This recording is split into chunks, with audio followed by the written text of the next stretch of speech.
Welcome to the Sunday Roast, the show that overreacts to the weekend's footy, the show that roasts the losers and celebrates the winner, the show that gives you all the best odds of the weekend, the show that just watched Jordan Dawson's last quarter, the show that is preparing for the 100k Cup this week, Blues vs Swans Friday night, the show that wants to know what's happened to the GWS Giants, the show that had movement in their jocks watching Dacos versus Harley Reid for the first time, the show that appreciated all the photos of your mums in a sundress that you sent us today.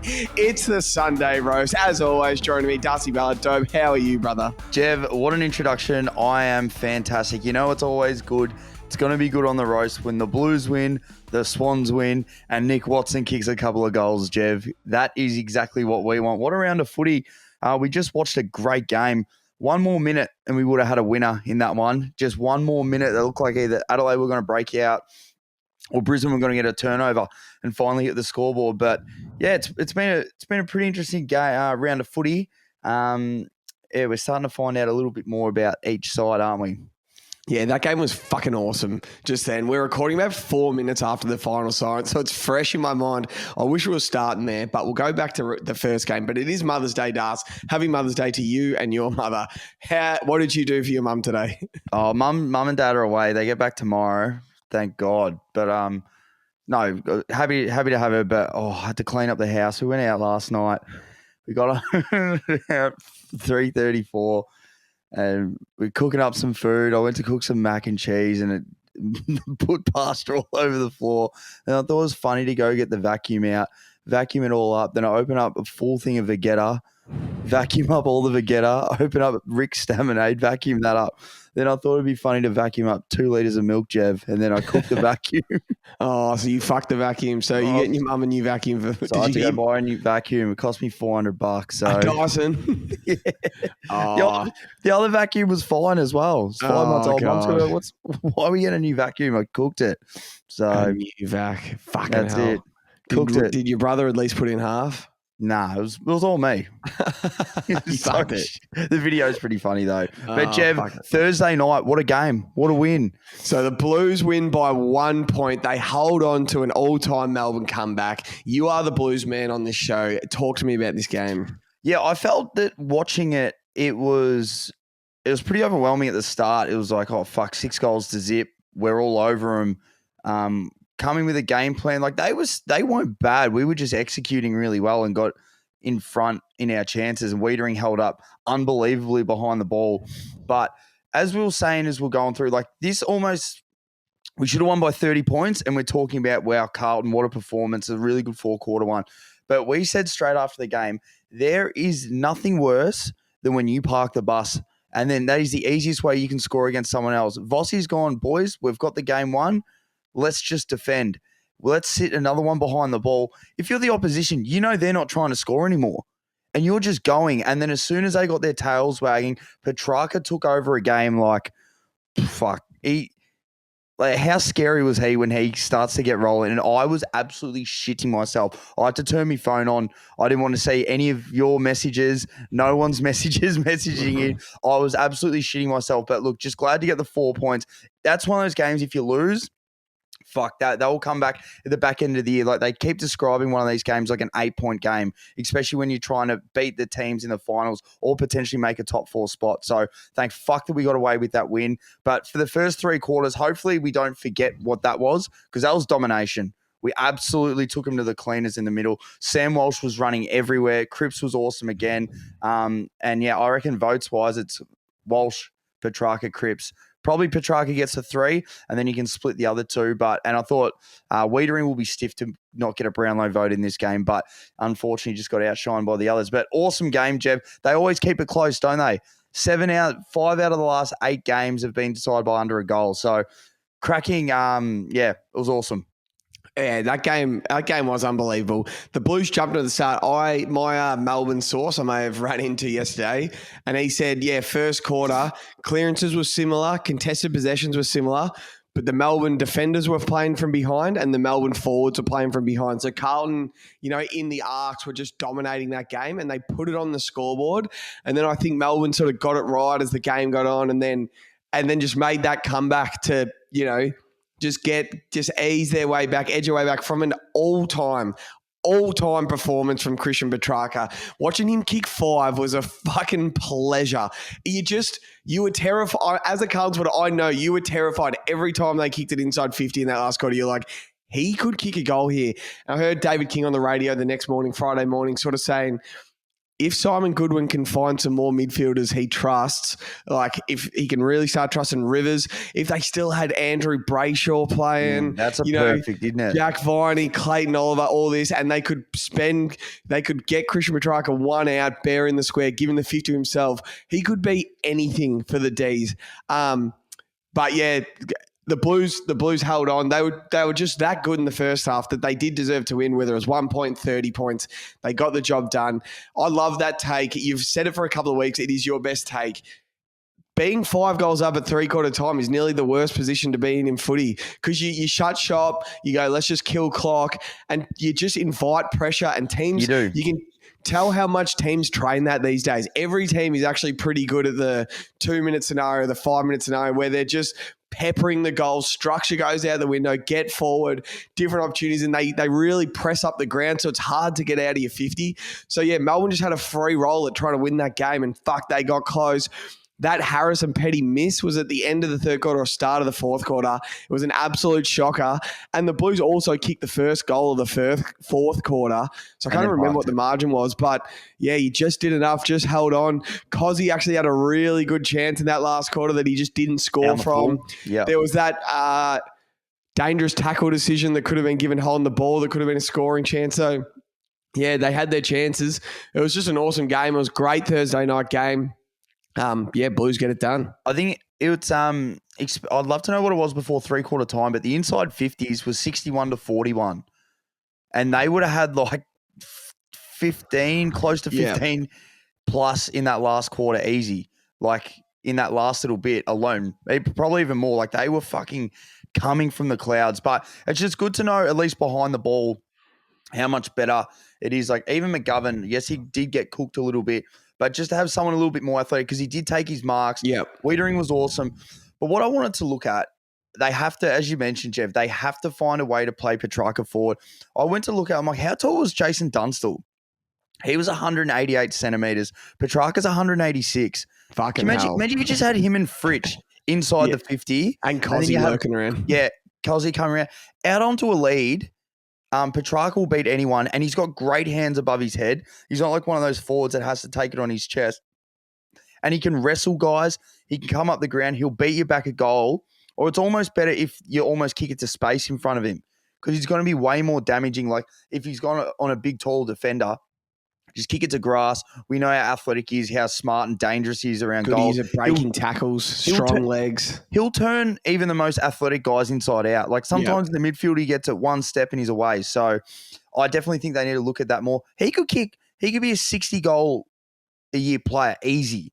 Like easy. If he played 80% time forward, 20% mid, that's what he should do. Just start in the center and then just go straight forward. Get it. Does he have a Dusty Martin 2017 season in him if they can find one more midfielder? When Dusty fucking won Norm Smith, Brownlow, Premiership, was just he just created the centre forward position and just dominated games. You can see Christian Petrarca nearly has a season like that in him, or a back half of this season in him, where he could kick 3 goals a game, only average about 20 touches, and just win games off his own boot. Yeah, that was fucking awesome.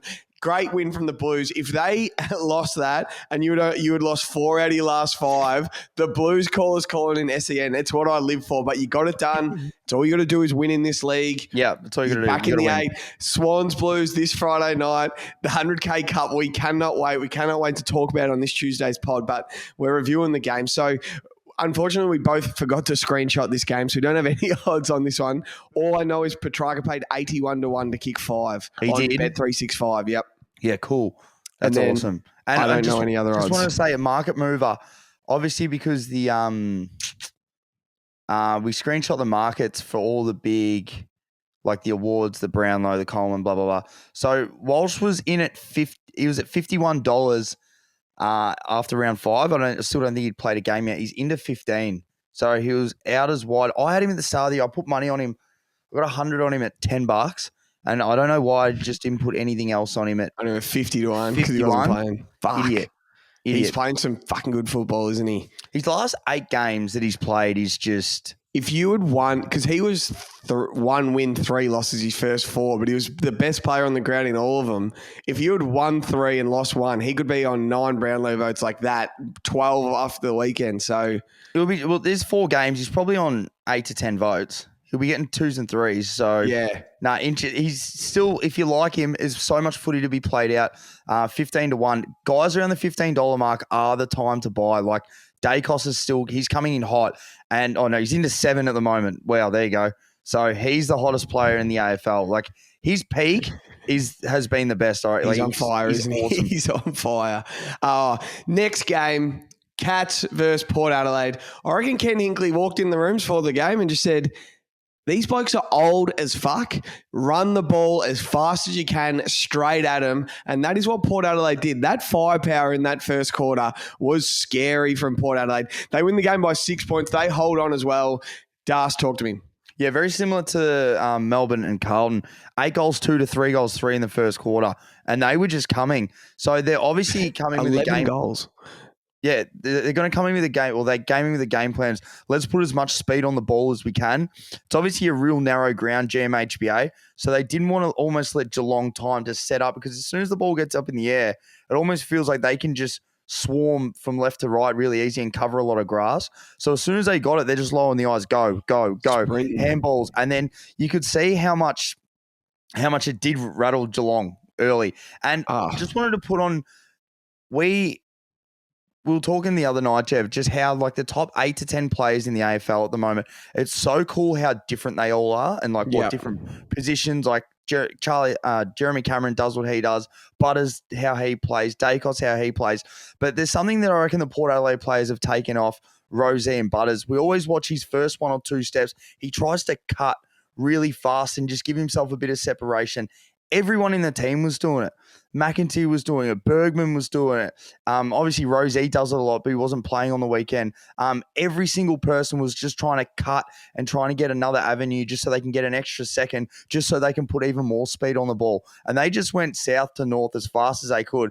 But this man is coming, Jev, and I can't, like, he has to be up there or will win a Brownlow in the next few years. And Jason Horne-Francis takes over games and he stands out like dog's balls. Some of his field kicking, I think they mentioned the other night how he doesn't use his left foot as much, but some of his little right foot chiselers, like he's running and he just finesse. The way like he kick on the outside of the foot, He just kicks blokes open, but his ability to go forward, and he looks so almost like a Petrarca. When he'll just go down there, they just give him the 50. And they've got Georgiades, they've got Dixon, they've got a lot of these tall guys that Ollie Lord to come back in. But they just place him up forward by himself, and he looks like to change games. But yeah, great fight back by Geelong, but too little too late. Port, it's a massive win. I think he's only 20, Jason Horne-Francis. And like they've sort of... He's 20. They've sort of given him like... He's same size as Petrarca as well. They're sort of turning him into Christian Petrarca, but before Petrarca was Petrarca. Like, go and watch how he's doing it. Now you're going to do it from 19 and 20-year-old onwards. He's going to be so fucking good. He's very explosive. Like, backs his strength in his legs where he breaks tackles, he kicks goals. He's going to be so good. He's going to be more like a 20 disposal career midfielder that also kicks 40 goals a year, more like a 30 disposal midfielder. He is. And then Zach Butters, as you said, and Chad Warner does it. We talk about all the best players in the league that do it. Harley Reid sort of does. The first step is always sideways, like a rugby league player, like a little cut and then explode. And you just see Zach Butters. He has that much confidence at the moment. It is your best. It is the best at the moment. Buy Zach Butters while you're still getting double figures on Brownlow, because he just watching him. I know we're financially invested, but you did call this with Petrarca last year. You're like, I reckon he's on more votes than what might be getting advertised in the paper or Brownlow predictors and stuff, because I've watched every game. I just watch him the way he dominates games. I reckon Zach Butters the same, because we're financially invested. We are watching him, but it's like, you could make an argument he's best on every week. Like, he could get 3 votes in every win they've had this year. So, and he got these votes last year. The Cats does. So that's 2 losses in a row after winning. Loss at GMHBA, which they just don't do. Tom Hawkins, It was Mother's Day today. I bought two bunches of flowers. One bunch for my mother and one bunch for Brandon Zerk-Thatcher. Well If I'm done. going to rip him online, you got to give him his flowers when he gets to Dundas. I ripped him. I said Hawkins will kick 5, 6, 7, 8, however many he wanted. And Brandon Zerk-Thatcher, he wasn't really on Tom Hawkins, but he got the job done. They got the win, so I got to give him his flowers. Good on him. He was pretty good, except for that out in the full he kicked in the last quarter. I thought it was going to cost him the game. But so just found out Hawkins looked sluggish. He was at his own luncheon that day. So he spoke. He had about 8 pints, a Palmer, and then went out there. So he had a couple of skewies, a steak, a Palmer, finished off someone else's Palmer. He can't help himself the big hawk, couple of beers. So Asava Galea definitely did a good job on him. That was a good matchup. That's just two more just big brick shit houses standing next to each other. But he does look a step behind Tom Hawkins. He looks a step slower. From that game, Grand Final Day 2022, where he could have legit kicked 6 goals, 6 on the Swans, all the carnage he was causing at forward stoppages, to now looks like he's aged about 7 years in about 400 days, if I'm honest. But they're still good, the Cats. Jeremy Cameron going into concussion protocol. He nearly won the game. I thought he did in the goal square, but they brought it back. They just do it so different, where you look at their midfield and you look at the numbers, you're like, oh, no one's really stood out that much, but they just keep themselves in game with system. If they won the game, Chris Scott could have had an all-time coaching move, subbing out Stanley in the second quarter, going, oh, we're just too tall. Blitz halves, it's onto you. You're a freak athlete. And he just got smaller and faster from quarter time. If they won the game, that would have been an all-timer. But, Port were just too good. Ollie Wines wound back the clock. 1 goal, 33 touches. Zach Butters, 1 goal, 34 touches. And Jason Horne-Francis, 1 goal, 26 touches. It's a big day for a midfield without Connor Rosie. So you'd be wrapped if you still have stock in Ollie Wines. He wound back the clock. He got called out by Kingy on Fireball Friday as well. He said, I want to see Ollie Wines back to his best. And he was. So, real happy for Port. That's the win they needed. So I wrote them off from the premiership. Then you go to Geelong and win like that, and you're like, fucking hell, if you can do it on the MCG, I'll be able to get back on you. But yeah. Isn't it weird? Anyone that someone puts in the gun, they just happen to respond. Like, you just knew. That should almost be a betting format. Whoever we hear someone's in the gun, put them in. But also wanted to mention as well, Jev, I've been having this for a long time. Primetime underdogs on Thursday, Friday night have been absolutely cash. If you had $100 on every underdog on Thursday, Friday night so far this year, you would have absolutely cleaned up. And underdogs in general, I think we went through the other day. So the Blues were underdogs, and I was going to do a video on it, but I didn't want to because I didn't want to shit myself in case they lost. So you had Carlton win, Port Adelaide won, Hawthorn won, Essendon won. So there's your 4. And the Hawks are paying like threes, 4s. So it's underdogs are the new favourites, and betting results has never, ever, ever been harder. But Geelong coming up, who do they have? Where's me internet? Where's it going? Next week they got the Suns, so they should probably get back on board. That's in Darwin, though. Pretty sure it's in Darwin. Yeah, true, it is. It's not easy to beat the Suns there. And the Suns always beat Geelong wherever they play them away? Yeah, I swear the last couple of years they've got them both times when you thought they were no chance. All right, let's do some odds, Das. Give me some Geelong goal kickers. I got it here. So we get Tyson Stengel for 4. You would have got 8-1. Brad Close for 2, 325. Gary Rowan for 2. You would have got your man Gary Rowan. I can't see him here. Was he the sub? Was Gary Rowan the sub? Nah, Oyston Mullen. Oh, I didn't get any Gary Rowan here. The Irish Beaver. Screenshotted. Next, Port Adelaide goal. So Willie Rioli, he was fucking awesome. He's kicked 4 goals, 3, and he was 34-1 for 4. What was he paying for 5? No market. Nothing. So he would have been filthy. So he was running into an open goal. Oh, as the siren went. 5 goals, 3, 13 touches it would have been. Plus, he had a couple other good set shots that he could have kicked. He legit left a bag of 8 out there. Oh, he knew about it as well. We've Farrell? got to start thinking, I'm pretty sure, I'm just going back 1 week. Did Cozzy get a hold of the Cats? Kicked 2 goals, 2. Small forwards against the Cats. I reckon it might be their kryptonite because they've got big they've got, Tom Stewart, who doesn't really play on a man, just dominates games. But then it's big. Who have they got back there? They've got the big fella, Ollie Henry, Sam DeConning, Zach Guthrie. They're all pretty big guys. Jack Henry, sorry. They're all big dudes. And then Cole Jasny, even he's built like a brick shithouse. Really sort of skinny, crafty, small forwards. I reckon they have trouble playing on because they're just so physical, the Cats. When it comes to quick feet, quick movement, they can get them sometimes. So next week against the Suns, have they got a small forward that could get a hold of them? Malcolm Roses. Malcolm Roses. Is he back? He should be. Yeah, there you go. Morg's going to have him in the thing. I've got any other Port Adelaide goals, sorry. Kane Farrell, he kicked 2. He has.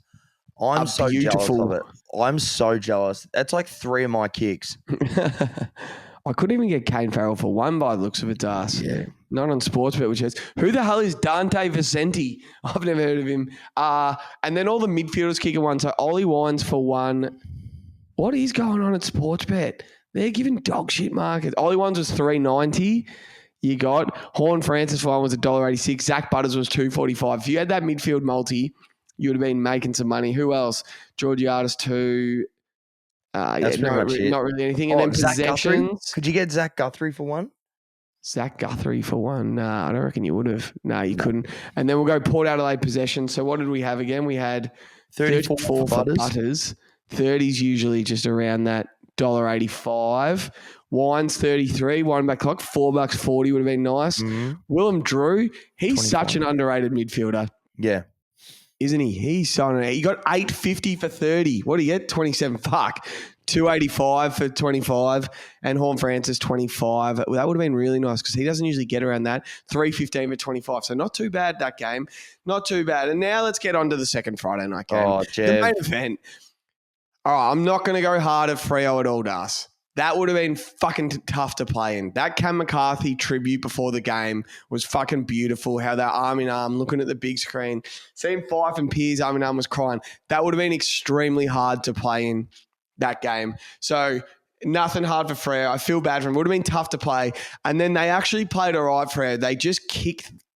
Their goal kicking was terrible. At one stage, it was 10 goals 1 to 1 goal 10. 10, yeah, I saw that. And the Swans were just super, super, super efficient. That's a professional win by the Swans where you fly to Perth, you're against a hot side that everyone's like, oh, they're going to get the Swans tonight.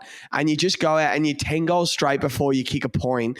You're not even doing what you like. You're getting your pressure right. You're getting your ball movement game right. And then you're finishing your goals. You're up 10 goals to 1. It's like, game over. Let's get no injuries. Let's get out of Perth with a dub. Like, they just did it so professionally. I felt for Freo. That would have been fucking tough to play in. Losing an ex-player. Caleb Sarong painted an absolute midfield clearance masterclass in the first quarter or first half. He is so smooth and moves his feet, low to ground, moves around stoppages so nicely. 25 touches at halftime. I don't know how many clearances he had at halftime. You said he only had 3 for the game. Really? Jeez, he was getting the ball a lot. But, yeah, the Swans were just sharp. Jeez, Isaac Heaney made Nat Fyfe look like an old man. When he running back towards goal. So I think he tackled him twice holding the ball in the first quarter. He took him in the 50, took a big mark and gave a handball off, ran him back. He was like, righto, Fyfe. Remember 2015 Fyfe? That's who you're playing on right now, and I'm going to show you what you were like. And he just gave him a bath from pillar to post. Fyfe actually wasn't too bad in the second half, but he's just lost all confidence, all goal-kicking confidence, like just any confidence in his leg. He was just handballing everything. He had a shot like 25 out directly in front, and he handballed it off and fucked it up, I think. So, yeah, tough for Freo, but super professional by the Swans. Rocked up, got it done. James Jordan did the job on Jordan Clark, so he's our new tagger. So there's Swan supporters reckons he's going to go straight to Sam Walsh next week, Das. They reckon, but I don't know if Walsh is taggable, but I don't know if there's anyone off your half back line that's dangerous enough to tag. You reckon there is? I don't know. I definitely think we're going to have to tag one of your midfielders. Like, we can't let them get off the leash. But as we look at the 8 now, Jev, so the Swans, Cats, the Bombers at 3, Melbourne at 4, Giants at 5, Port at 6, Carlton at 7, and Collingwood at 8. So when we look at it, obviously the Swans are on top, 151.9%, 32 points, so game clear on top. When you look at the Swans, they're giving out ass whoopings.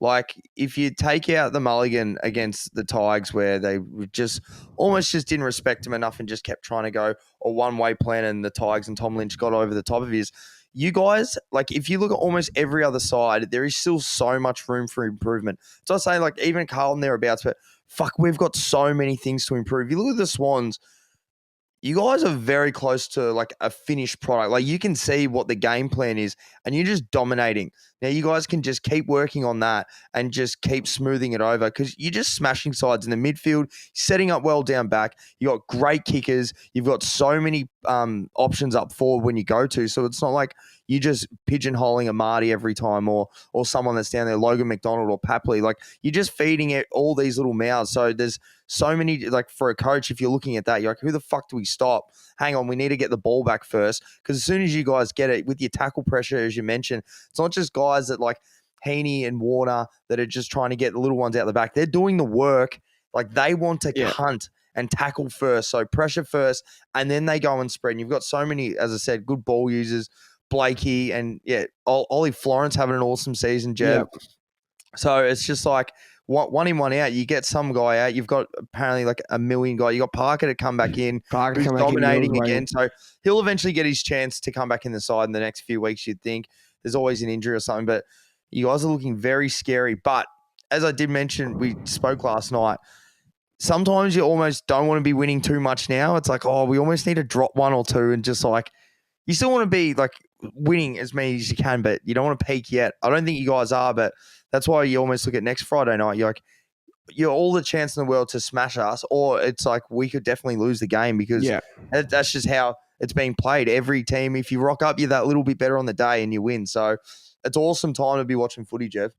Yeah, the thing I'm liking about this one, so I watch all these close games. We just watched a draw just then. You see Melbourne, Carlton, like heartstopper. But what we're doing right now, so I'm pretty sure I saw a stat today. We went 2-10 against top 8 sides last year, the Swans. 2 wins, 10 losses, coming off the grand final. Weren't good enough in that aspect. This year, we dog walk the Ds. We dog walk the Pies. We dog walk the Bombers. We dog walk the Suns. And we dog walk the Giants. And then we just dog walk the Dockers, who are all around the top 8. So we're pumping the top 8 teams. Like, it hasn't been close yet. So it makes me worried when we do play in a close one, like we did against Richmond, where they got it done. So now it's like, if we play in a close one and we lose, is it better off? I know you want to pump every team, but it's like finals are going to be close. Do you want to be the great close team winning side like the Blues are? They always get it right in close games, always come out with the win. Or is it like, do you just keep pumping teams? Because you can't, I don't know if you can maintain on just pumping sides, but it's what we're doing right now. We're really...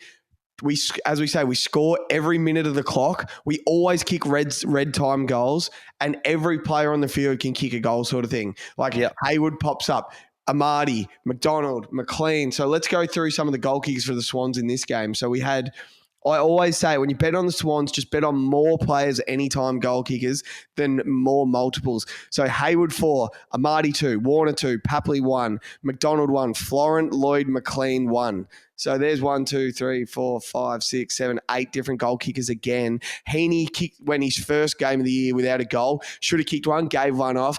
Errol didn't kick one this week. He usually pops up and kicks one.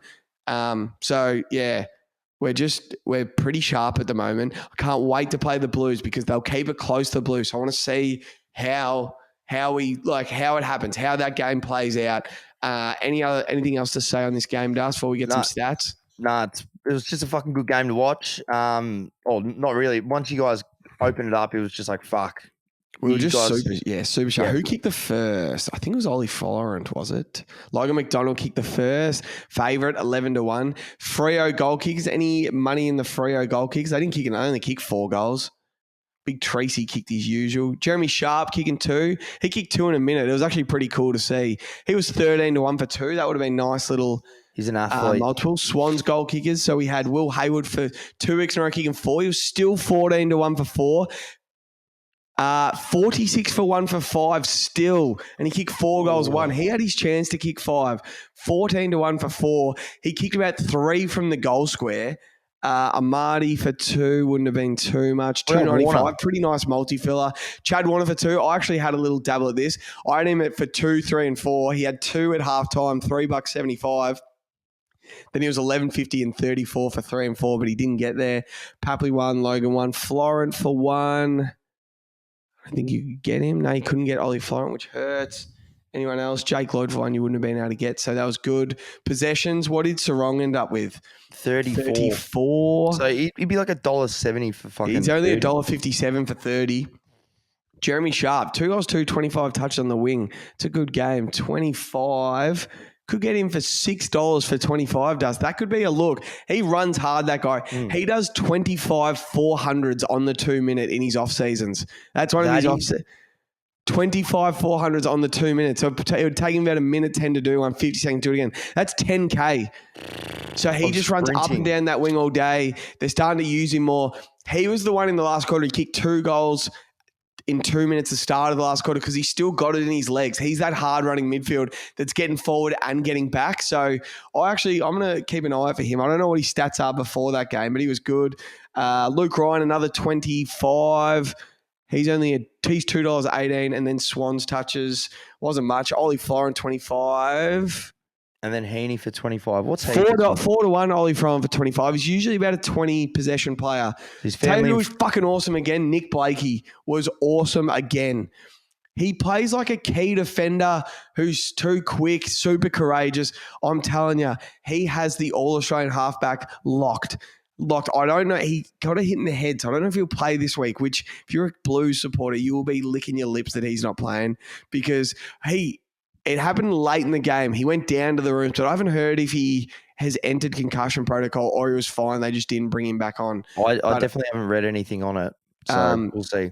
Yeah, that was just a professional performance from the Swans.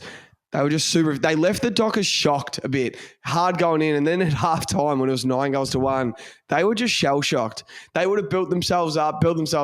You know, this is the team we have to beat at home, top of the ladder. Let's go. And they were just like confused how quick we were moving the ball, pressuring them. Yeah, it was a great win. Next game, oh my God. If you want to see a team of spuds, you want to see one, I've got to take, actually, I'll come to it later. But you go down to Tassie for crap football and you see the Hawks and the Saints, and the Hawks get it done by 5 points. Saints, I'm coming for the Saints in a minute. But I didn't actually see much of this game, so I'm just going to give my opinion on the Saints. You talk about the actual footy, Das. Hawks get it done. What did you see? Watch the whole game. I stood by even the other week. You go back on the roast and you're like, I don't see where the Hawks are. I said, I can still see them winning 8 games. And you're like, how? I said, I just still think that they're a good team. I think they're right. And their midfielders went to work. Newcomb had another great game. He was back to his best breaking tackles.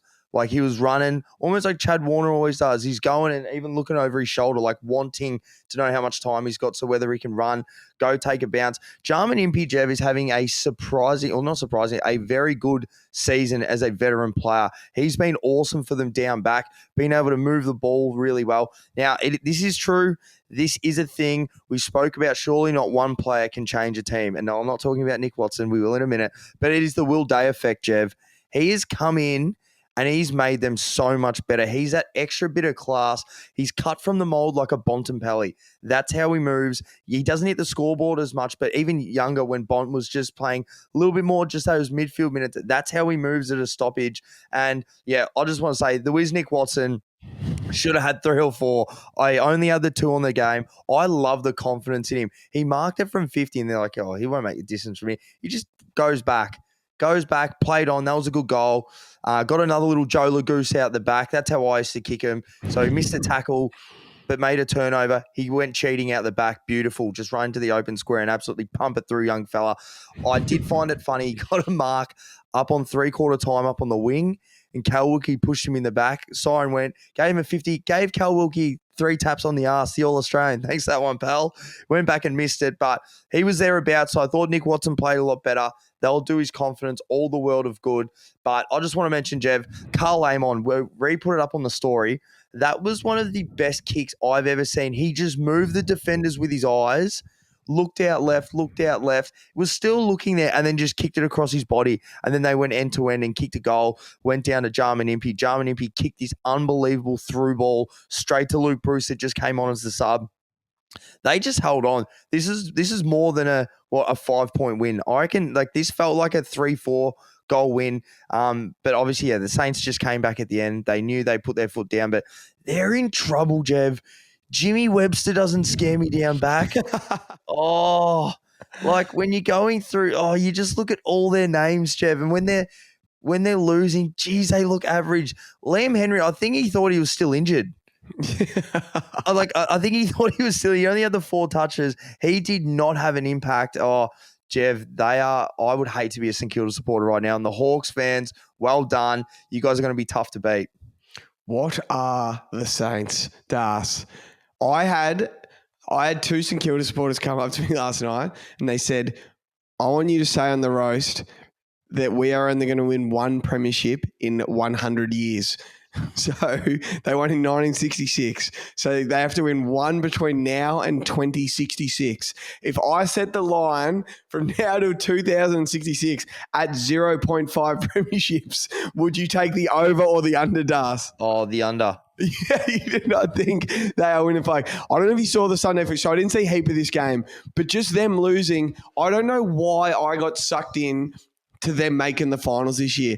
I know how bad their list is. I know Max King is a myth. I know Mateus Philippou is a myth. I knew all this before. I got sucked in by David King, pumping him up, going, oh, the Saints are going to be good. He's like, if there's going to be a surprise team jump into the top 4, it's going to be the Saints.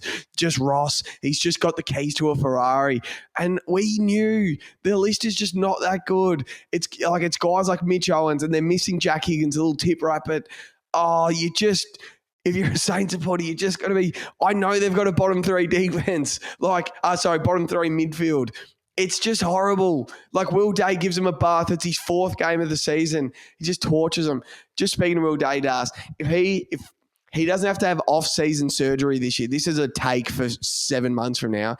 If he gets a full preseason in this year with no off-season surgery, we are having him for the Brownlow before the season next year. We're taking him 3 times. We'll just have 10 on him 3 different times. I reckon he'll be about 50-1, and we're going to let that thing ride for the season because you go, as you say, he moves and has all the traits like a younger, skinnier Bont. Doesn't hit the scoreboard as much, but this is only 4th game of the year. Coming off foot surgery, so his running and stuff probably isn't where he wants it to be. He's only going to get better as this season goes on. I do not know what it'd be like being a Saints supporter. They stink to us. Oh, it'd be so frustrating. But it's not only if you're losing, Jev. Watching them play, you didn't think that they were going to fire a shot. You're like, how are we winning? How are we going to come back here? It's the most boring brand of football, and I don't know what they're doing because that game against Collingwood, it was so much speed, and they were running up and down. You're like, these are the fittest players in the comp. We know Ross loves to work him into the ground. There was none of that. It's like they've forgotten the game plan. It's almost like, you know what it looks like out there? So when Carlton had Brendan Bolton, apparently every player was so shit scared of him and they didn't want to fuck up because he'd absolutely chew them out. Yeah. So all they did when they got the ball, they'd just take the safest option, just be like, all right, the ball's not in my hands anymore. That's almost what it looked like. Yeah. And then the Hawks pressure was just there, and then they were fucked. They were so shit. They're getting overcoached. The game plan's too, it's like, what do they call it? 4D chess. Ross has got game plans for game plans and game plans. And then they're so scared of Ross if they fuck up. And it's like the product is just not right. Where you look at Geelong, they just kick it down the line to contest, get numbers there, kick it to the next contest, get numbers there. And they'll just play meters game, contested footy. Oh, yeah. I didn't watch enough of the Saints to have an opinion on how they played. I just know they are doggy's ass. Doggy's ass. But I do want to give a mention, Jev. Lloyd Meek is huge. I know Marshall was the highest rated player on the ground, but he gave him a bath for 3 quarters. Meek. You're gonna name your first son Meek after Luke Meek. I better give the Saints some love. I have been harsh on them. I think they stink. James Sicily goes out the side, they get a win. So nah, there you can No see. Sicily, no Jath, Yeah, no Mitch Mitch Lewis. Lewis. They're missing someone else as well, but. John Newcomb getting back to his best. Will Day getting in the side. I've got to give Nick Watson some praise for his confidence. The amount of shit he cops. For me, I might be the number one shit stirrer, but like poor bloke. Like unfortunately, it's what you get when you come out and say your name's the Wizard or the Wiz. But That's Kaltumi's fault. He keeps called him rocking the up. Wiz. He keeps backing himself. Jack Ginnivan obviously instills confidence into him. He's gone through that Jack Ginnivan mold where he was a bit too confident for how good he was, sort of thing. But self-belief is massive. So good on the Wiz. Yeah, let's get into some odds. Give me some Hawthorn goal kickers. The market, there wasn't too many on this one, but $4.10 for the Wiz for 2. Yeah, I had that in the personals. And Dylan Moore.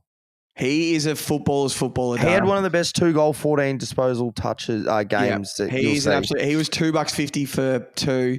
Isn't he just a footballer? He just works his ass off. As you said, if he went back to local footy, he'd be a 35-4 player every game.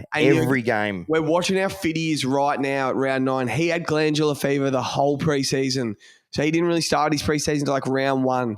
So it is so impressive to see how hard he works for where he was. Imagine if he did a full preseason.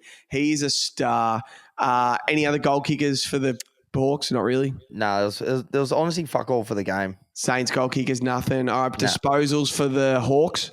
I just want Carl Amon and Newcomb, sorry. Newcomb was $4.90 for 30. That's heaps for a midfielder. And Carl Amon was $5 for 30. And any Saints touches? Yeah, Bonner and Steele both for 30. They were the only big ones. Riley Bonner, $34.90. Jack Steele was $2.95. And didn't the big ruckman have a heap of it? He had 25, didn't he? 28, Rowan Marshall. Yeah, 28. He is $4.50 for 25. So where to next for the Saints? So who have they got next week, Das? They've got Freo at Marvel, and then they have Melbourne, then West Coast. Freo at Marvel has to be a must win, doesn't it? It is a must win. It's a double must win. Both teams must win. If Freo want to keep in touch with the 8, they have to win. St Kilda, they've won 2 games for the season. They're on the same amount of wins as West Coast. Like, it is a must win, that game. It's tough scheme for the rest of the season. But bugger them. Next game. Essendon, are they the real deal? Or are they real, the Bombers? I know you've got a good take coming up on this. They beat the big bad Giants by 20 points. Just super professional. Get it done. Outplayed them. Bombers fans are wrapped. They're 3rd on the ladder. Have you got anything to say about the Bombers, Das? I'm not going to come out and say they're the real deal just yet, Jev. I'm just not. I'm just not ready. Look, they'll probably pants the Blues and then I'll believe it. But look, they've actually played some really nice footy. I just remember in my mind, we were there at Gather Round where they got their pants pulled down by Port Adelaide. Like, it was one of the weakest performances I've ever seen in front of me. I watched what Rosie did to them. So, look, I know how good the Giants are. And yes, it was at Marvel and they play really well there, the Bombers, and the fans show out. I swear they sound so loud coming through the TV every time you watch them. Amazing game. Nick Martin had an awesome game. Yeah, like, everything's there. Like, if you're a Bombers fan, you're like, fuck, we're finally going in the right direction. Like, we're really playing good footy. McGrath's had a really big turnaround. Zach Merritt even had a little bit more of a quieter game. But I think it's official to say that, like, Langford is the one. He is the one. Like, no matter what, 2 meter Peter, wherever he played, Langford's your guy because he can always fucking kick straight. He's so reliable. He's such a good forward. They just beat him, didn't they? It was a very good win. I'm just still not sold. There's only probably 2 or 3 teams that I'm absolutely sold on, and that'd be Geelong and the Swans. So probably only 2. I'm not even sold on the Blues yet. I know the Pies are coming, but the Bombers, I just want to see it for another month. If I see it for another month, I'll believe it. It's a great win. but I'm not sold. I'm not sold yet. Jev, what do you reckon? Can you confirm, after a couple of beers last night, you were scanning Sportsbet to find a bet Essendon to miss the 8 and you wanted to bury it? Yes, I did actually. You wanted to bury... You think the Bombers are going to... Well, you're not that confident, but if you were getting anything over 250 to 1, you were going to have some money on the Bombers to miss the 8 because you're just not that confident in them yet. You don't believe it just yet. Because they did this last year. They were really good at the start of the season, and then they fell away and lost by 130 points to the Giants. They lost by like 70 points to the Pies. They were horrible at the end of the year. So I know you're looking at that. I'm going to give the Bombers a bit of love. I am the number one Bombers hater, but I just can't. Because Zach Merritt has a quiet game against the Giants, and they just win like that, where they were just better. They were nothing more than they were better. You can see they've finally. You just got to give Brad Scott some love, and he said it would take some time, but they've finally got a bit about them, a bit of identity, a bit of a way they play, a bit of defensive, hard to play against, tackle hard. Sam Durham, the love for Sam Durham. He's never going to be a pyramid player, so he might one day. I know I was getting some messages saying he has to be in the pyramid. But guys like him where he just puts his body on the line and he's super physical beast, like they're just guys that get given a premiership medal. Like you look at the Tigers, it wasn't all about the A graders, it was the role players. They're defending better. Ben Mackay's had more wins this year than he's had like in his career already. Zach Merritt has a quiet one. They still win. Other guys step up. Who was Sam Taylor on? He wasn't on Kyle Langford, was he? I don't think he was so. on Big Peter Wright, I think. But you take the best defender out of it, and then Kyle Langford does that. Nick Martin's having a hell of a season. He has another 30 touches. You got to be able. Matt Guelphy kicks 3. I think they were all second half goals. He just got it done. So, yeah, I'm super, super impressed by the Bombers. 3rd on the ladder. But everyone knows, and Bombers fan knows, are they going to be 3rd on the ladder round 24? Like, I can be impressed with them now, but if they fall away like they do every other season, I'm going to fucking rip them to shreds. So the way to keep me quiet is keep winning and be 3rd on the ladder round 24. Because if they fall away again and miss the 8, I'm going to fucking torture them. I am going to rip them to fucking shreds, dust. But I want to know what has happened to the Giants. What do you think is going on with the Giants? They've lost 3 of their last 4. So they got smashed by the Swans last week. Beaten soundly by the Bombers this week. I wouldn't say soundly. They were in it, but it was just a professional win by the Bombers. They just got it done. They definitely absolutely pumped the Lions after a loss after the Blues. So they lost 3 of the last 4. Obviously, before that, they were the team to beat. They were 5-0. Is there any panic stations for you about the Giants, or are you still all on board the GWS train? What has happened to them? Well, they're just losing it like a little bit. Like Toby Green, nowhere to be seen. Like they do travel a lot, and that has to take like a lot out of you. I'm not sure how many more home games they got coming up, but like they move around so often. So I'm not sure what that has to play. But they were 4 goals to 1 in the first quarter, and like they look like, oh, this is just going to be another Giants game. Like they're really going to run it out. All the players, it's going to get back to their best. And they didn't. Whitfield didn't really get into it. Tom Green was pretty much one of the only ones that ran it out. So who maybe get in the votes again, Jev? Maybe one. I'm not sure. Some people thought he was dominant, but when you lose, it's fucking hard to get in. It is hard. But yeah, I don't know. I honestly do not know. But you can just see that they might come out next week and then everyone shines. Hogan kicks 7, fucking all the midfielders. But the best thing about them is they have so many guys in the wing. So they can move some magnets. They can get a bit of a fresh look where they want more speed, more size. But yeah, I still think that they'll be fine. But yeah, I couldn't believe what a turnaround after being up 4 goals. But Riccardi kicked the first, Jev. That was at 14-1. Some other odds that we had. So Langford kicked 4 goals was $4.80. Guelphy, I don't think Guelphy, yeah. So for 3 goals was $10. That's still pretty short. Yeah. $10 for 3. Since when is he kicked fucking 3 goals? That's bullshit. Some disposals.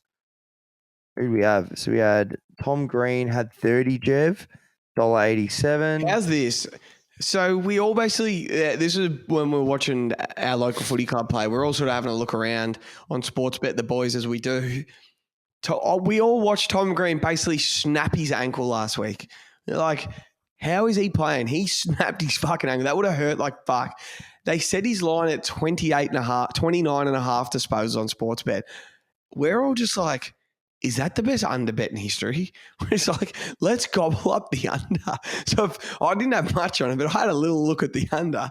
And he's had 34 with a broken ankle, Das. And what a player. So I was fucking wrapped for him because, I'm financially invested in him doing the Brownlow.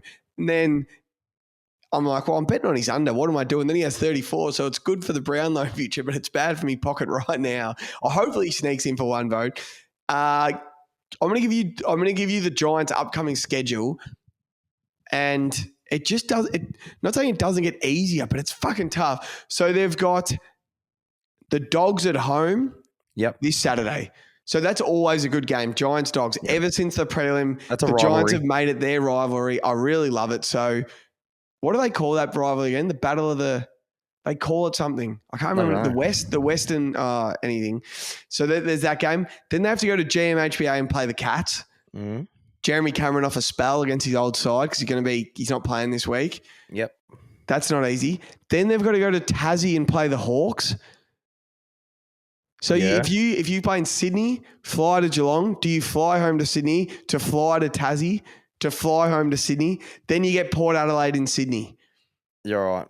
And then they finally get a double in a row. Then they get the Swans in the whatever we call that game, Battle of the Bridge in Sydney. So then they finally get 2 games in a row in Sydney. So, but yeah, it's not going to be easy for them. It's a lot of travel. When's Toby Green going to hit his form? Remember last year they won at 11 different venues and he was just kicking bags of 4 for fun. He finally looked a little better last night, kicked 2, but he needs to do more still. It's good to see Cornelio back in the side. Sam Taylor's playing. I think they're just a little out of form, and you can see their coach, Big Kingsley, cracking the shits a bit on the side, like gets really fired up. So they've obviously got their game plan a little wrong right now. They need to tweak it. But they did this last year. They weren't great at the start of the season. Then they finished as one of the hottest teams of all time. So I think that's going to happen again. They'll get hot. They banked a couple of wins to start the season, so they've got a bit in the pocket, and they're going to get hot again. So, yeah, I'm not too worried. Good on the Bombers. Professional win. Next game. I was going to say, let's get moving. We've got 4 games to get through and we're 50 minutes in. This has been huge. Nah, I'm not going to talk about this game too much. Dogs absolutely dog walked the Tigers by 91 points. Richmond are in trouble. You go first on this game. I didn't see heaps of it. I didn't see a lick of it. Not a lick. I'm just looking at the stats. 91 points. They must have shut the bed. Norton had 4 and 20. He had the pie. Every time I looked up at the screen, Sam Darcy was taking a fucking mark. I only had 7. He kicked 4. How good he kicked 4 and had 14. Harms kicked 4 and had 27. They are some big games. I'll just go then. Oh, you go. Couldn't get Harmsy for any snags, but I'll just say Sam Darcy was $8 for 4. Pardon me. Norton was $5.80 for 4. So that's good stuff. Are Richmond fans starting to realise now what I've been saying for about 12 months, that they are in the worst position in the competition? They are horrendous, Das. I say it every week. They've got the worst kids in the league. Without Taranto and Hopper, they've got the worst midfield in AFL history. I wouldn't say AFL history. Their old guys are very close to the end. Either this is their last season or next year's their last season. So they're going to lose all this experience. They've got the worst kids coming up, and their middle ages are probably going to go in Dan Rioli and Liam Baker. Like, they are in trouble. It's just going to be Taranto and Hopper left. It is bleak for the Tigers. They are not even playing in a final in the 2020s. We will not see them play a final until 2030, Das. Like, it is trouble unless they start trading. Unless they've got the balls to trade everything for draft picks and have 2 draft picks where they pick 10 players in both. It's just fucked. And Melbourne have sold him a lemon in Adam Use. I got told that before the season. They've been sold a lemon. And he can't do it. I don't want to be too fucking much of an arsehole on the Tigers, but they are dog shit. I know, apparently the Bombers are going to snoop around trading for Shai Bolton, which I don't hate. I don't know, he'd be good at the Blues as well. He'd be a perfect fit at the Blues. I know you sort of got Jack Martin, but yeah. So Jack Martin's a anyway, good player. Want to say that Aaron Norton was 8.75 for 20 touches. That's nice. If the family and friends would have had him for the 4 and 20 multi, and that would have been huge. So great win by the Dogs, Jev. Tigers no good. Next game. Actually, no. Let's quickly. We called it on the 100K. Yes, Bulldogs we did. midfield possessions. Yes, all we over did. them. So Treloar had 40. What could you get for 40? He was $6.75, $6.25. Richards and Bond 30. Richards would nearly had 35. Richards and Bond for 30, and Bailey Dale for 30. Well, Bailey Dale. So Bont was $2.90. Ed Richards was $7.50. And Bailey Dale was $2.40. Nice. Who gets the votes? Does Bont get a vote? Bond has to. 2 and 32. He gets a vote. Hopefully Harms stood out enough to sneak a vote. 4 and 27 is a big day. And then everything I watched was just Sam Darcy clunking him. But Norton's had 4 and 20. I think he'll get in the votes. But Bond gets in there for sure. For Hope sure. so. And when's Jamara? I know Jamara hasn't played enough footy, so I want to see him get back into form. Next game, didn't see a lick of this game either. The Suns get it done like they always do in Darwin. They beat the North by 68 points. This game wasn't close from the start. I think North kicked the first. Our man Jaden Stevenson kicked the first. That was about it. How bad are North Melbourne going? The Suns are one of the biggest home team bullies ever. Our man Jed Walters kicked 2 goals, 4 and had 11, so he's having his chances. Jeez, he's a big boy. We absolutely love him. Jevy's so big, and he's the best player to bet on for 2 goals. He's $2 every week. Yep. He's double your money for 2 goals. I don't know why. Any other key forward, it's just absolute cash. So make sure you get on him. Morgs' man, the skin folds Ainsworth, was $2.80 for 2. What Ben King kicked 3 goals? He was. What about Sam Closey for 2? 2 goals, 23 touches, 100 AFL rating points in his first season. He's a bloody good player. $3.80 for 2 goals he was, Jev. And our man called it last couple of weeks. Get on Zach Fisher for touches. Yes. 34. I've been saying it. What do you have for 30 and what was he for 35? 30 for 30, he was $4.20. You missed out by a touch for 35, but if you got it, it was $10. Wow. What about Colby McKercher? He's gone 30, 30, 30 3 weeks in a row.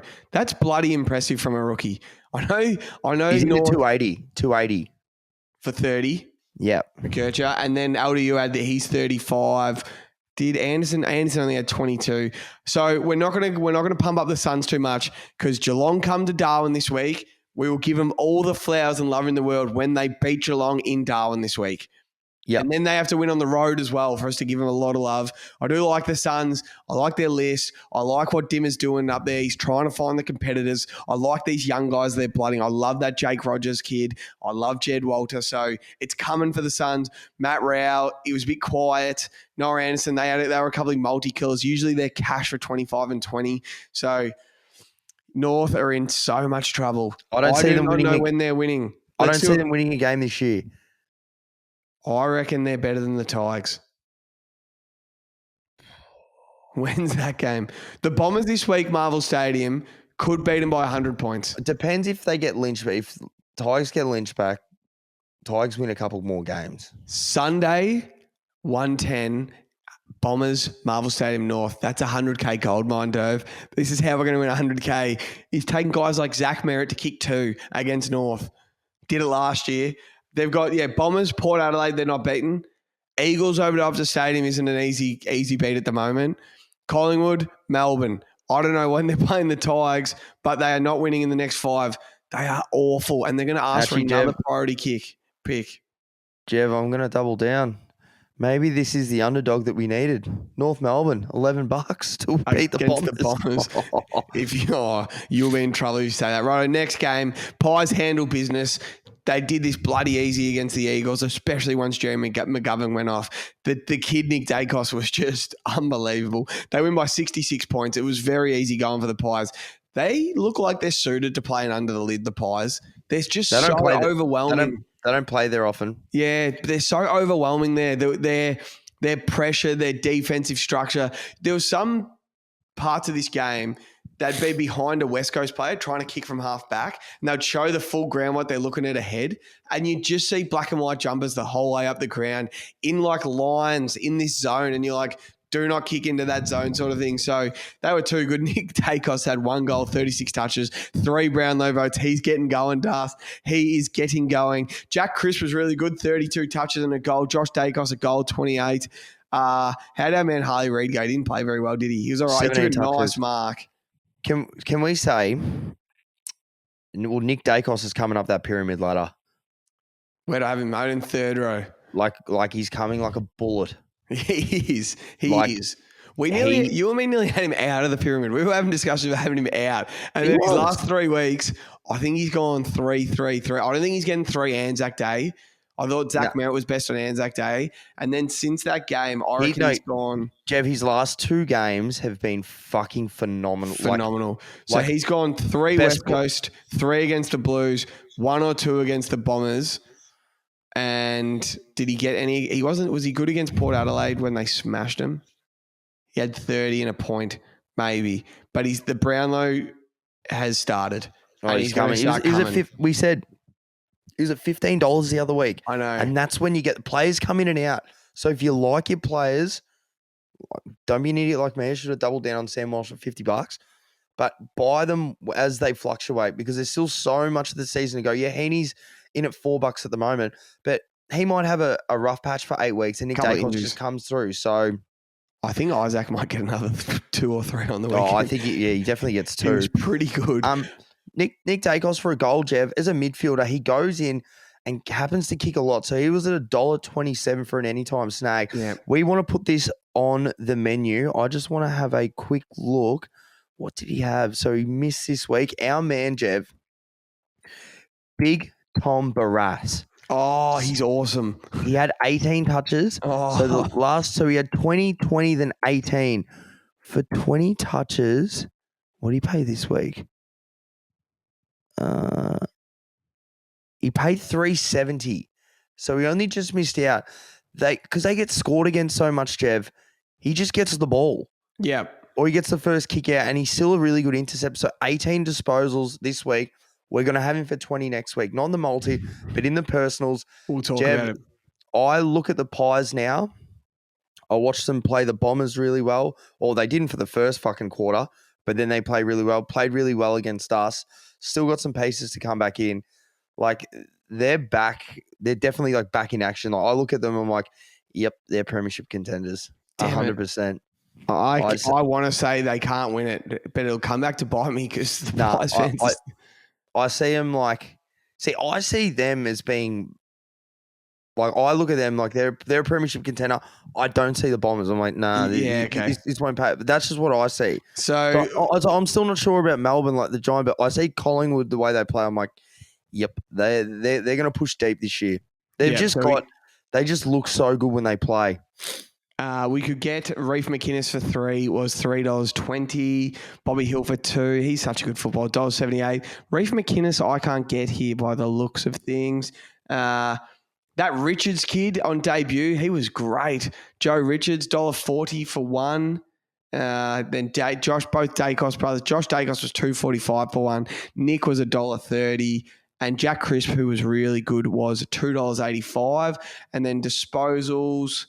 Dacos for 35. It's good to have him back. He was $3.15 for 35. Would have been nice to have a thing. Jack Crisp was 6-1 for 30. That would have been nice to have a look at. I must have got it the other. He was at 7 when I screenshotted. So and then Alex Witherden for 30. $9.50. I got him here for 30. So that would have been nice to have a look at. And then final game. This game was fucking awesome. This was 2 teams going about as good as each other, just clanging and banging. 13-12, 13-12, 90-90. Match drawn.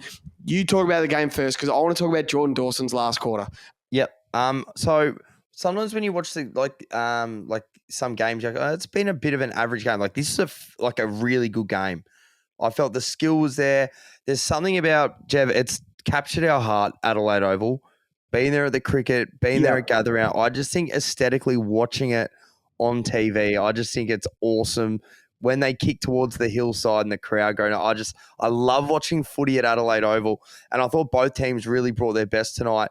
They were talking about it early, the fact that they subbed Nankervis on for Dan Curtin at halftime.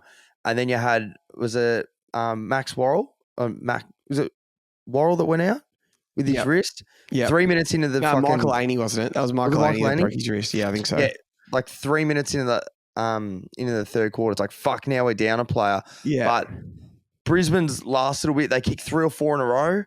And then the Crows obviously came back at the end. But I thought it was a great game. They obviously put a bit of work into Neil because Neil was quiet for the first couple of quarters, came back late. Isaac Rankin did some awesome things, kicked 3. All the big boys were stepping up. Like Tex was like trying to make contests. Fogarty was really good today. He kicked 4 goals. How sure is he when he has a set shot? For me, he's like whenever usually Charlie Curnow has a set shot, I'm like, fuck, you just think he's going to kick it, pop the arm up, go. Like Darcy Fogarty's a fantastic kicker of the footy. The sneeze, Jev. Callum Archie kicked 4 goals. Could only get him for 3 goals. It was a good game. 1 more minute would have decided it. 1 more minute. But your man, Jev. Jordan Dawson. Yeah, mate. That last quarter was fucking phenomenal. So it was superb. To start the fourth quarter, when Brisbane goal, they kicked. No, sorry, when Brisbane goal, Josh Dunkley off the ground. Then Jordan Dawson inside 50, Elliot Himmelberg out the back, Joe the Goose, goal square. Then Isaac Rankin kicked that sick goal off the intercept from Harris Andrews, good finish. Then it went Jordan Dawson kicking it to Darcy Fogarty, and he was doing. And then he had that shot where he kicked a point to make it a draw. If he kicked that goal, it would have been like, that is all time. And this is the Crows of last year. This is the team that doesn't fear any other team. Like, they think they are the best team on the field, and Jordan Dawson thinks he's the best player on the field. Tex thinks he's the best forward on the field. Rankin thinks he's the best forward on the field, and they're just not afraid of anyone. This is the Crows we watched last year, and they just are so confident in how they're going to win a game in the last quarter, no matter the score. But they never get it done. They never quite get it done. They should have stole that at the end, but they couldn't. Then Brisbane could have stole at the end. A draw probably is fitting. That game was just goal for goal all night. So, yeah, cool game of footy. Fogarty, Jev, for 4 goals was $12.50, which is nice. Callum Archie, as I mentioned, kicked the 3 goals. Where is he? $34 for 3. Wow. So the family and friends, the Archeses will be eating well tonight, Jev. Well. Our man Isaac for 3. Yeah, he had $3.25. Just want to give a quick shout out to the Melbourne, the Brisbane medical staff that obviously got Hipwood's thrush under a little bit of control, Jev. Obviously, the Greek yogurt must have been supplied before the game. 9 touches. He kicked a goal, Jev, $1.27. So he's Eric back in the Thrushwood. scoreboard. Logan Morris, 2 goals, $3.75 for 2. Fuck, watching Dunkley and McCluggage kick one when we had fucking Lockie Neal to kick one. I was like, can Neil pop up? And he was hanging around, wasn't he? I'm like, he will get a shot here. $3.60 for Dunkley. McCluggage was $1.85. Jared Berry even popped up and kicked one. He was $3. So we had Berry, we had fucking Dunkley. We just couldn't get Neil over the line. Lohman kicks one every week. And then any possessions? Yeah, so for 30, McCluggage was $2.95. Berry had 30. I'll tell you what's going in the 100K next week. Again, Jake Saligo for 25. He had 28. $1.85, we got him in that game. It was such a good bet. And he got 28 touches. So who else? It was just 25s, 25 for Dawson. So that's the Crows midfield. Crouch, Laird, Saligo, Dawson, 28, 28, 28, 27. It's none of those 35 numbers. It's more them getting meters gained, them getting the ball forward for that forward line. Don't worry about flicking it around and Matt Crouch getting his 40. Be direct when they get the ball and get it into Tex, Fogarty, Himmelberg, Rankin, Rashali down there, like Ben Keys down there. That's what they have to do. So, geez, Jordan Dawson was fucking awesome. I reckon David King will talk about Jordan Dawson's last quarter on the means test, and I'll be pumped because I was watching it. I'm like, this is just all time. This is what I reckon Kingy sees, and then he'll go back and watch how good it really was. It was just fucking awesome. It was a good game. That kick where he kicked it in from 50. So I just want to say it was Josh Wold, not Max Wold. We grew up with Max Wold. Max, if you're listening, love you, mate. More Just than Mark Keane, the Wombat, for 15 in the multi. How many did he have? What do you have? Oh, not many. 12. Oh. So that's his first and last game. Hey, just want to mention, Jev, you put on the agenda the Discord multi. So you said you're doing 3-1 multi for the whole round, all 9 games. Hit 3 were even, 4 were profit, 5 were dancing, 6 were 69. And how many did you hit? 4. So profit. That's profit. Yeah, so profit. If you had 10, so you outlaid 90 and you hit 4, you get back $120. Yeah, so I got a Swans Freo one, which paid $3.10. Hawks Saints, which was $3 on the dot. The Eagles and the Pies was a $3.50 multi, and a $3.14 multi for Crows Brisbane. Come on. That's an hour and 10 minutes, Dobe. That's a long pod. Hey, it was a good round of footy. Yep. Rubbing about 100K Cup next week. If anyone's still listening, give us suggestions of what you want to see me, Dust, and Morgs do on the Instagram this Friday night. We'll be watching the game together. I can't wait. Cheers, Dobe. Cheers, mate. See you later, man. Bye. Bye, mate. So my bye.